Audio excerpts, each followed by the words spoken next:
বুদ্ধং শরণং গচ্ছামি। মুহূর্তে ভুটান গেট ফুনসিলিং গেটের সামনে দাঁড়িয়ে গুম্ফা যাওয়ার কথা আপনাদের অবশ্যই ঘুরিয়ে নিয়ে আসবো। এইভাবে দেখাচ্ছি ফুনসিলিং গেটটা।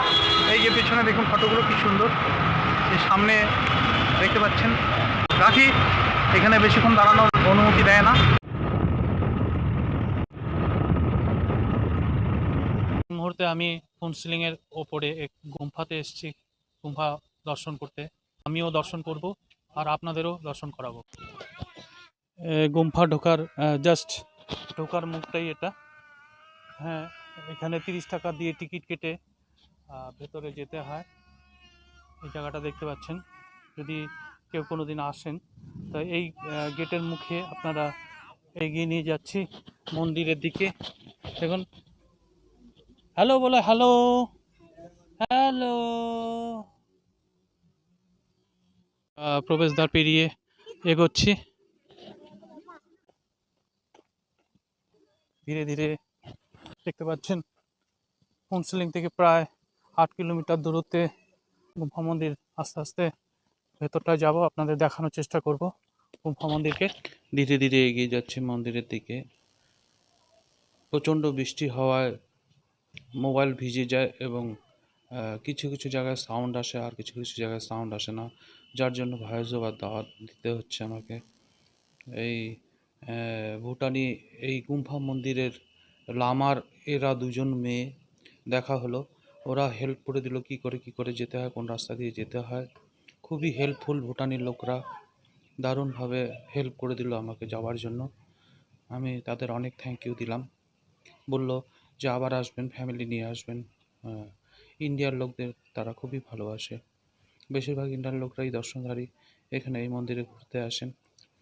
এই যে নতুন রিনোভেশন হচ্ছে, লামাদের কোয়ার্টার দেখালেন, যেটা লামাদের কোয়ার্টার হচ্ছে। বললেন যে লামাদের এটা কোয়ার্টার হচ্ছে। খুব হাসি মুখী এরা, দারুণভাবে প্রাণোজ্জ্বল। দেখিয়ে দিচ্ছেন কোন দিক দিয়ে যেতে হবে, কোন রাস্তা দিয়ে যেতে হবে। এই সুন্দর লামাদের কোয়ার্টার। এটা নতুন করে কোয়ার্টার হচ্ছে। এই যে সিঁড়ি দিয়ে উঠে যাচ্ছে গুম্ফাতে, দেখুন কি সুন্দর উপর থেকে ভিউটা। এই যে সিঁড়ি দিয়ে উঠে যাচ্ছে, মন্দির দেখা যাচ্ছে, গুম্ফা কি সুন্দর। সিঁড়ির নিচ থেকে দেখা যাচ্ছে গুম্ফা, দারুণ সুন্দর। ভাবাই যায় না এত সুন্দর, দারুণ সুন্দর। কি সুন্দর ভিউটা না,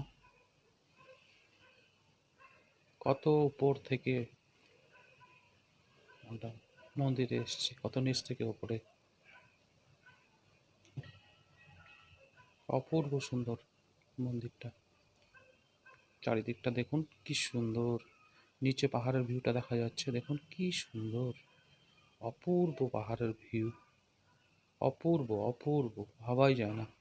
মোবাইল অতটা দেখতে পারে না, ক্যামেরা দিয়ে খুবই সুন্দর দেখা যাচ্ছে গুম্ফা মন্দিরের।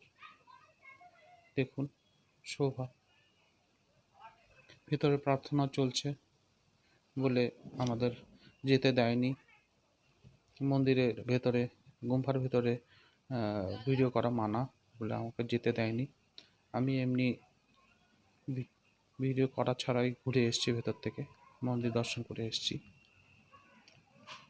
ভুটানি মানুষজনরা খুবই অতিথিপরায়ণ, তারা বারবার করে হেল্প করে দিচ্ছেন আমাদের। এদিক দিয়ে যান, এদিক দিয়ে যান, এখানে বসেন, একটু রেস্ট নেন। দারুণ সুন্দর। এই মন্দিরে আসলে আপনাদের খুবই শান্তির জায়গা, দারুণ শান্তি। আমি যতক্ষণ ছিলাম একদম শান্তিতে মন ভরে গেল। কি সুন্দর ভিউটা দেখুন, দেখুন ওপর থেকে পাহাড়টা দেখা যাচ্ছে।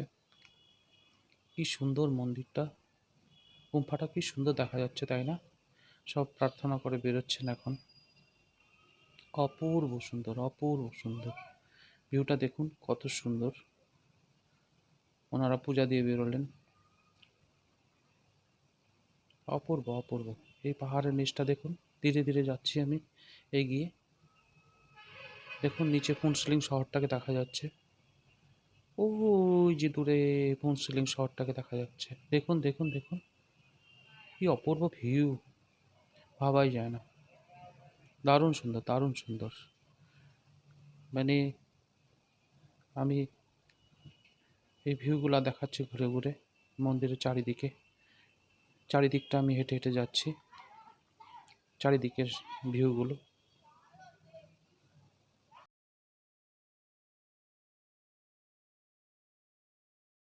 এই মাথা থেকে ওই মাথা।